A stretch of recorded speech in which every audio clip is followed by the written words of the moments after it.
Good evening, everybody. Yesterday, I have posted on YouTube as well as in Facebook and on my LinkedIn profile about my first lecture series on the GST amendments, which has been made during the presentation of the annual budget of the Union Budget of India, which has been tabled on the floor of the Parliament on the Lok Sabha by the Honorable Union Minister for the Finance and Corporate Affairs. I have got many requests regarding the discussion should be also held for the annual budget or the union budget of India, the details and the modalities which have been involved in the union budget. Mainly, the target audience has been for this kind of lecture series is always the students, the academicians, the practitioners, the legal practitioners who are entering the profession of the legal profession, the advocates, as well as the practicing chartered accountants, cost and management accountants, company secretaries, chief executive officers, CEOs, or the CFOs, or the whole-time directors, or the independent directors, as well as a large number of business communities who are actually need the information for the startups or the business or the entrepreneurship objective, as well as a large number of students who are also preparing for the competitive examinations like the UPSC, public service commissions of different states across India, for the legal service examination, for the judicial service examination, for audit and account service examinations, as well as many examinations which are held on a competitive basis, which is being conducted by the Government of India and various state governments. The discussion about the union budget is very important, and the annual budget of my second lecture series is that the union budget is a very important component also of Government of India. It's an annual feature. We all know that actually happens in the month of February. On my first lecture series, what I have discussed regarding the GST amendments, it will continue in the future also in course of time.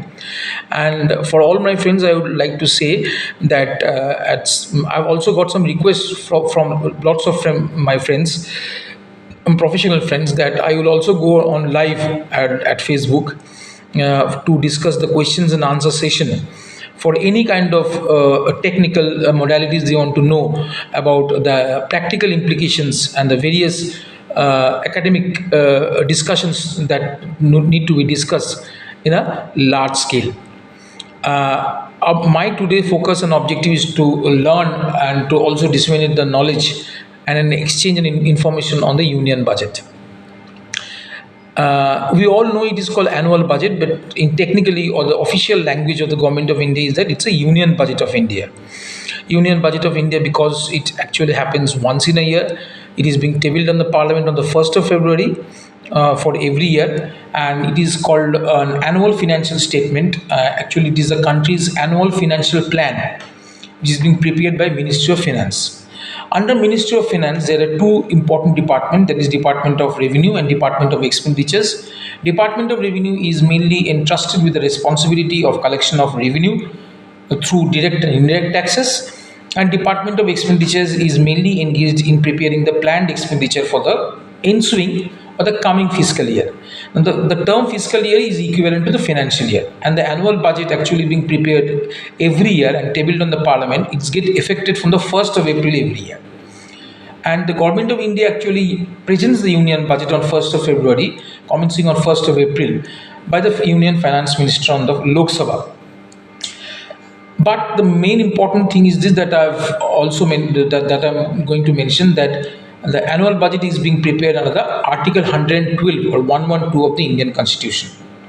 It is presented through the financial bill, the finance bill, I should say, finance bill, and the appropriation bill must be passed by the Lok Sabha before it take effect on the 1st of April.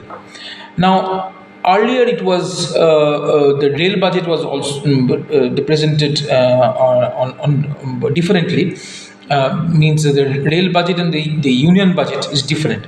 From 2016 onwards, the rail budget has been merged with the annual or the union budget of India. And it has been very important to note also that the expenditures which has been made on the rail has been included in under the head of infrastructure, because there is various plan head and non-plan heads. When there was Planning Commission of India, now we all know that the Planning Commission has been substituted by Niti Aayog. So actually, since 1947, from the days of our independence, we have somewhere around total of 73 annual budgets and 14 interim budgets, and the four special mini budgets.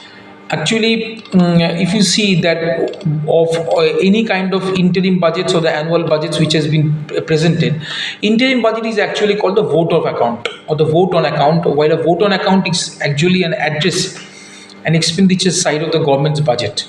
An interim budget which actually provides a couple of set of accounts, including both the expenditure as well as the receipts.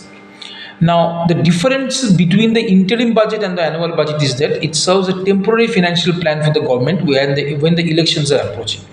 We have seen that there was an interim budget when the election was approaching 2 years back, and the budget actually seeks the approval of the to cover the government expenses for the remaining months of the term. Under the union budget, actually it covers the entire fiscal year of the financial year, which is commencing from the 1st of April, as I've already mentioned in this presentation. The most important thing of the budget, there are some key points of the budget is this. During the liberalization era, or the pre-liberalization I should say, the budget was actually on the central planned economy. After the post-liberalization, we all know that the process of liberalization and the globalization has been started under the prime ministership of P.V. Narasimha Rao, and the finance minister, the famous finance minister we all know, Dr. Manmohan Singh, has started that the liberalization process, where the process of the economic reforms have started to the presentation of the historic budget of 1991.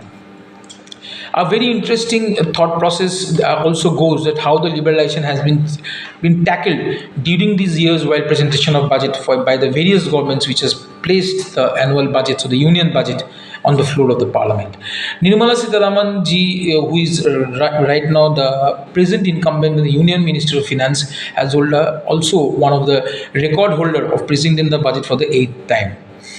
But actually the records go to Morarji Desai. Morarji Desai has got the record of presenting the union budget or the annual budget of the country for 10 times. The very important thing also here to know that how the post-budget meeting happens. The post-budget meeting is something where the budget discussions are being discussed on the parliament, and it is being placed for the members for the discussion. After that, the finance minister goes to meet the Central Board of Directors of Reserve Bank of India to hold a discussion with all the fiscal and the monetary policies of the country. So there are many points of the annual budget and the historical aspect of the annual budget or the union budget of this country. We all know that the size of our economy and the size of the planned expenditures or the expenditures which is to be incurred in the fiscal year goes around 2 crores, like defense, infrastructure, agriculture, long-term planning, and the very important area for all those practitioners, advocates and chartered accountants and the company secretaries who are practicing on the tax side. They always look for the finance bill, that what are the changes that are going to happen in the income tax slab, as well as the GST amendment, that the indirect tax amendments actually happens on the annual budget. So this is a large exercise which has been taken by the Ministry of Finance, and actually the work starts from the beginning of the year itself. So it takes a long process for the Government of India by preparing an outcome budget through where the budget of all the departments are being merged and they form a one single union budget. So we, all the citizens of 140 crore of our population is being affected in this budget. So we all know that the challenges actually we face on daily lives is also being affected by the budget itself, because the government has got an objective to provide through this budget mechanism the ultimate goal of social welfare for all the citizens of this country. Thank you. I'll come up with the next series of my third lectures on series of lectures about the finance bill, appropriation bill, tax matter, legal matter, as well as some of the accounting and the financial matters, which actually being of helpful to all the stakeholders of the community concerned. Thank you very much.